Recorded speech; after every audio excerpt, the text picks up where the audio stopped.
Hello everyone. आज हमारी class होगी memory and mass storage devices की। यानी मेमोरी क्या होती है, मास स्टोरेज डिवाइस क्या है। तो आज का हमारी थर्ड यूनिट स्टार्ट हो चुकी है इस लेक्चर में। तो थर्ड यूनिट में सबसे पहले हम करेंगे कि मीनिंग क्या होता है मेमोरी का। तो मीनिंग हमारा मेमोरी का क्या होती है, यानी एक फिजिकल स्पेस जो हमें काम करने के लिए, जो हमें डाटा को स्टोर करने के लिए, इंस्ट्रक्शन के लिए, इंफॉर्मेशन के लिए चाहिए, उसको बोलते हैं मेमोरी। जैसे हम प्रैक्टिकली कोई भी काम करते हैं तो उसके लिए भी हमें क्या चाहिए, कोई स्पेस चाहिए कोई भी वर्क करने के लिए। तो इसी तरीके से इसमें भी क्या है कि कोई स्पेस चाहिए काम करने के लिए कंप्यूटर के अंदर, तो उसको बोलते हैं हम मेमोरी। मेमोरी क्या है, एक फिजिकल डिवाइस है which we store material either permanently or temporarily according to our needs called memory। Memory क्या होती है, एक फिजिकल डिवाइस है जो हमें मटेरियल को परमानेंटली स्टोर करने के लिए या टेम्परेरी, वो हमारी नीड के अकॉर्डिंग डिपेंड करता है कि हम परमानेंट स्टोर करना चाहते हैं तो सेकेंडरी में करेंगे, अगर टेम्परेरी चाहते हैं तो हम प्राइमरी में करेंगे। ये हमारे माइंड के ऊपर डिपेंड करता है, इसको हम कहते हैं memory. It should always be kept in mind that whatever job we perform on the computer is always in memory. यानी जब भी हम काम कर रहे होते हैं कंप्यूटर में, वो पूरा मेमोरी के अंदर ही होता है। तो ये बात आप वैसे भी समझ सकते हो, जैसे आप क्लास पढ़ने आते हो तो उसके लिए स्कूल कॉलेज चाहिए, स्कूल चाहिए, या फिर आप क्लासरूम में बैठे हो तो डेस्क वगैरह, यानी हर एक चीज़ के लिए हमें परफॉर्म, कोई भी जॉब परफॉर्म कुछ स्पेस चाहिए। तो इसी तरीके से कंप्यूटर में कोई भी चीज़ को परफॉर्म करने के लिए मेमोरी का यूज किया जाता है। यानी कि whenever there is a need data and instruction go to the CPU from there। कहाँ से, CPU के अंदर जो डेटा और जो इंस्ट्रक्शन जाते हैं वो कहाँ से जाते हैं, मेमोरी से जाते हैं। Apart from this if you want to store material for future reference और use it is stored in memory. यानी जरूरी नहीं कि डाटा और इंस्ट्रक्शन से जाते हैं, जो हमारा रिजल्ट आता है, जो हमें फर्दर चाहिए फ्यूचर में किसी भी काम के लिए स्टोरेज पर्पज करना, हम स्टोर करना चाहते हैं, तो वो भी हमारा मेमोरी में ही स्टोर होता है। अब क्या क्या फंक्शंस हैं इसके। It store data, instruction and information. ये डाटा और इंस्ट्रक्शन को और इन्फॉर्मेशन को स्टोर करके रखता है। Store the intermediate result obtain during processing. यानी इंटरमीडिएट रिजल्ट को भी रखता है जो प्रोसेसिंग से मिला है, फाइनल रिजल्ट को भी रखता है और उसे आउटपुट यूनिट तक भेजता है। देन और एक क्या हमारा, ये अगर नहीं होगा तो हमारा सिस्टम काम नहीं करेगा, ये सिस्टम वर्केबल बनाता है। In other word we can say in case we remove memory from the computer there is remain nothing, absolutely nothing. यानी कंप्यूटर कुछ नहीं होता है अगर उसके पास मेमोरी नहीं है तो। अब है मेमोरी ऑर्गेनाइजेशन। मेमोरी क्या होती है, इसके क्या फंक्शन हमने पढ़ लिया। मेमोरी ऑर्गेनाइजेशन की कैसे होती है ये कंप्यूटर में हमारी मेमोरी। तो ये क्या है बेटा, कुछ सेल्स में डिवाइड किया हुआ है मेमोरी को। देखो ये हमारी, यानी ये पूरी मेमोरी है, इसका कोई भी साइज है, इसको अलग अलग सेल्स में डिवाइड किया हुआ है मेमोरी को। तो memory is formed by combining many storage area. Storage area को ही मेमोरी कहते हैं। तो ये किससे बनती है, स्टोरेज एरिया से।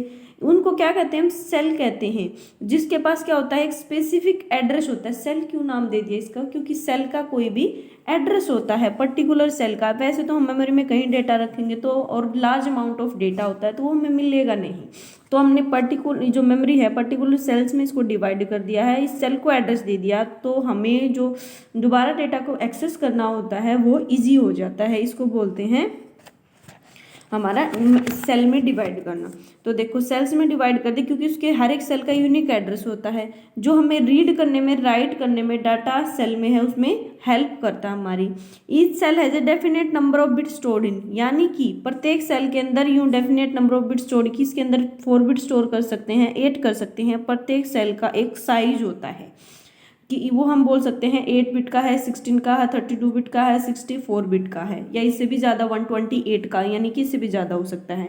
अब हम बात करते हैं, देखो अगर हमारी मेमोरी में हमने सेल बना ली है 0 to n तक, कोई भी सेल है, तो उसके लिए हमें क्या चाहिए, सेल का तो पता चल गया कि डाटा हमें यहाँ लिखना है, लेकिन एड्रेस भी तो पता होना चाहिए कि कौन सी कहाँ। तो इसका एड्रेस 0 to n तक सेल का एड्रेस हमारा हो जाएगा 1 to, यानी n, अगर हमारी 1 to n तक सेल हैं तो 0 to n-1 तक हमारा क्या रहेगा, सेल एड्रेस रहेगा। जैसे ये सेल 1 है, 2 है, 3 है, 4, 5 ऐसे, तो ये हमारी क्या रहेंगी, यहाँ n तक सेल है तो एड्रेस हमारा क्या रहेगा, 0 से n-1 तक हमारा सेल एड्रेस रहता है। अब इस वाले जो हमने सेल मेमोरी ऑर्गेनाइजेशन में वर्ड लेंथ बता दी कि इसकी कितनी है, 8 बिट के डेटा को स्टोर कर सकती है। पर सेल हम 8 बिट डेटा स्टोर कर सकते हैं। नेक्स्ट ये डायग्राम में क्या क्या बता रखा था उसी की डिटेल्स बताई हुई है कि यहाँ पे n नंबर ऑफ सेल्स हैं, जीरो से हमारा फर्स्ट सेल को क्या कहते हैं हम, जीरो एड्रेस स्टार्ट होता है, यानी कि the unique address of the first memory zero start होगी, तो वो एड्रेस कहाँ तक चलेगा, n-1 तक। 8 बिट स्टोर हो सकती हैं प्रत्येक सेल में, यानी the number can more than this number can be more than this, ये नंबर इससे बड़ा हो सकता है, लेकिन इसका हमने फिक्स किया हुआ कि इसमें 8 तक स्टोर कर सकते हैं। ईच सेल की वर्ड लेंथ कितनी होगी, 8 बिट की, क्योंकि अंदर 8 बिट डेटा स्टोर करते हैं। All cell in the memory have equal word length, यानी जितने भी सेल हैं मेमोरी के अंदर वो सभी इक्वल वर्ड लेंथ के होते हैं। अब पढ़ेंगे हम कैरेक्टरिस्टिक्स, यानी क्या क्या उसकी विशेषताएं हैं मेमोरी की। तो मेमोरी क्या होती है, हमें क्यों यूज की जाती है, तो हम पढ़ चुके हैं कि स्टोरेज पर्पज के लिए, डाटा को, इंस्ट्रक्शन को और रिजल्ट हमारा जो उसको स्टोर करने के लिए। अब इसके कुछ विशेषताएं हैं, वो फीचर्स हैं, वो देखते हैं। एक होती है इसकी स्टोरेज कैपेसिटी।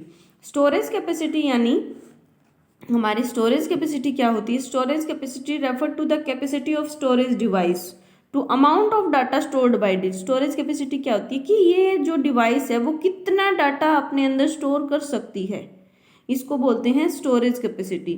अगर हमारी स्टोरेज कैपेसिटी कम है इसमें, यानी 0 और 1 बिट, जिन्होंने बताया कि यानी स्टोरेज कैपेसिटी के बेस पे भी हम देख सकते हैं कि किसकी स्टोरेज कैपेसिटी कम है, ज़्यादा, ये तो क्या हुई, एक विशेषताएं हुई। आपको पता है कि विशेषताएं क्या होती हैं कि उसकी जो एडवांटेजेस डिसएडवांटेजेस बताती हैं वही होती हैं। जैसे 1 बाइट में 8 बिट हो गया, और हमारा जो 1 KB में क्या होता है 1024 बाइट होते हैं, और एक यहाँ लिखा नहीं है कि 1 नीबल में क्या होते हैं, 1 नीबल में 4 बिट होते हैं, ये लिखा हुआ ऊपर।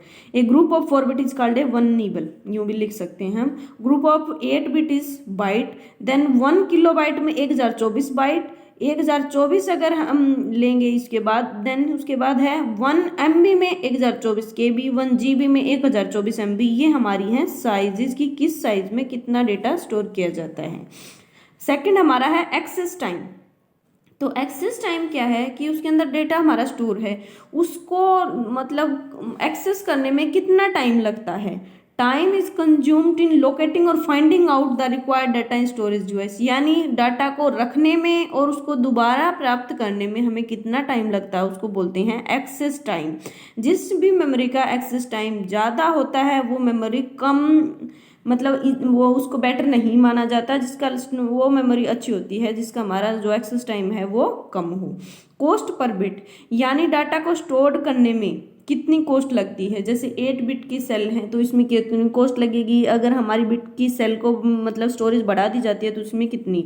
The cost storing in storage device is called the storage cost. This cost very in case of different devices measured in the form of cost per bit, एक बिट को स्टोर करने में कितना टाइम लगता है।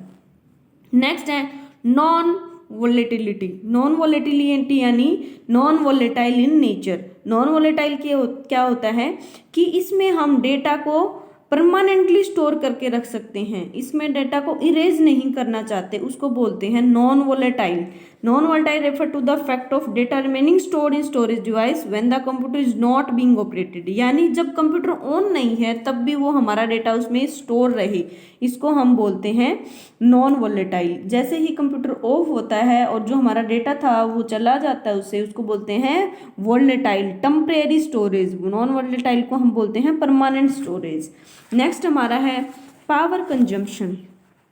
पावर कंजम्पशन क्या है, all the storage device need power in order to be used, यानी क्या चाहिए कि स्टोरेज डिवाइसेस को पावर तो हमारी चाहिए। कुछ डिवाइसेस तो ज़्यादा पावर में काम करती हैं, कुछ डिवाइसेस लिटिल पावर में काम करती हैं। जैसे कि फॉर एग्जांपल हम एलईडी की बात लेके चलते हैं कि कुछ जो पहले बल्ब आते थे उनमें ज़्यादा पावर लगती थी और ये जो अब आते हैं उनमें कम लगती है। या फिर हम कंप्यूटर इसकी टीवी की बात करते हैं, इसी तरीके से उसमें टीवी के अंदर भी कुछ मेमोरी, यानी कि लैपटॉप्स वगैरह हैं इसके अंदर मेमोरी है, तो जो मेमोरी कम पावर को कंजम्पशन करती है दिस इज द बेटर, जो ज़्यादा करती है वो उसको बेटर नहीं माना जाता।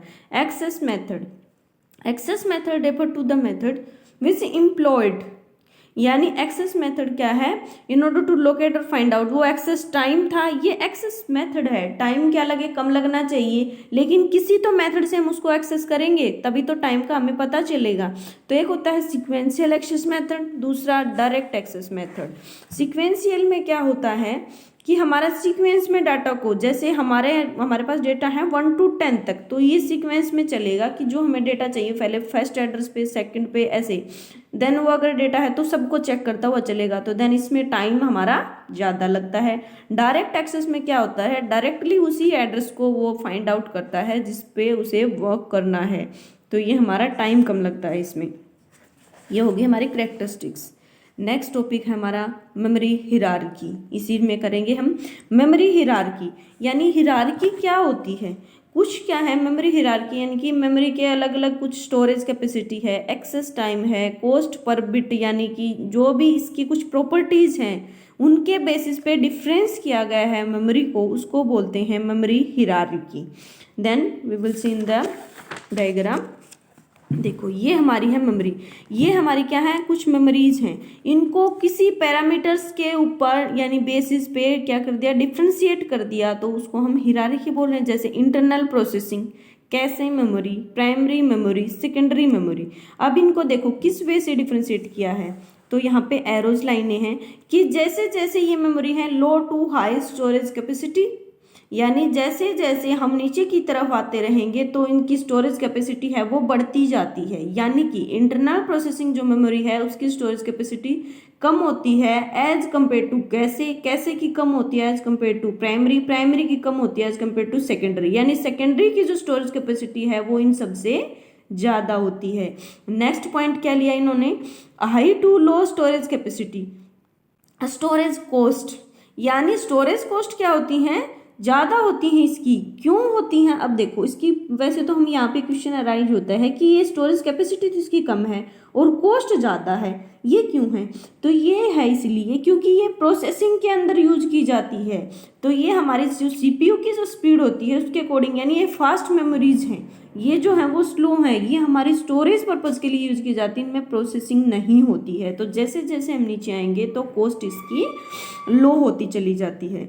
फिर है हमारा लो टू मोर एक्सेस टाइम, एक आता है एक्सेस टाइम। एक्सेस टाइम हमने पढ़ा कि डेटा को फाइंड आउट करने में हमें कितना टाइम लगता है, उसको एक्सेस टाइम कहते हैं। तो देखो जहाँ का हमारा काम हो रहा होता है उसको वहाँ से क्या करेंगे, अगर इंटरनल प्रोसेसिंग में मेमोरी में कोई डाटा और हमें उसी पे काम करना है तो टाइम हमारा कम लगेगा, लेकिन अगर वही डेटा हमारा सेकेंडरी स्टोरेज में रखा हुआ है तो उससे हमें लेके आने में टाइम लगता है, तो एक्सेस टाइम भी बढ़ता हुआ चलता है इनका, कैसे, यानी up down, up to down जब चलते हैं। सेकंड पैरामीटर्स क्या है इसके, internal and temporary memory and external permanent. अब देखो इन मेमोरीज को क्या बोलते हैं हम, इंटरनल बोल सकते हैं, टेम्परेरी, या इनको बोलते हैं एक वोलेटाइल मेमोरी भी बोल सकते हैं, यानी कि जैसे ही कंप्यूटर को शट डाउन करते हैं तो इसका डेटा लॉस हो जाता है, इसका, इन तीनों मेमोरीज का।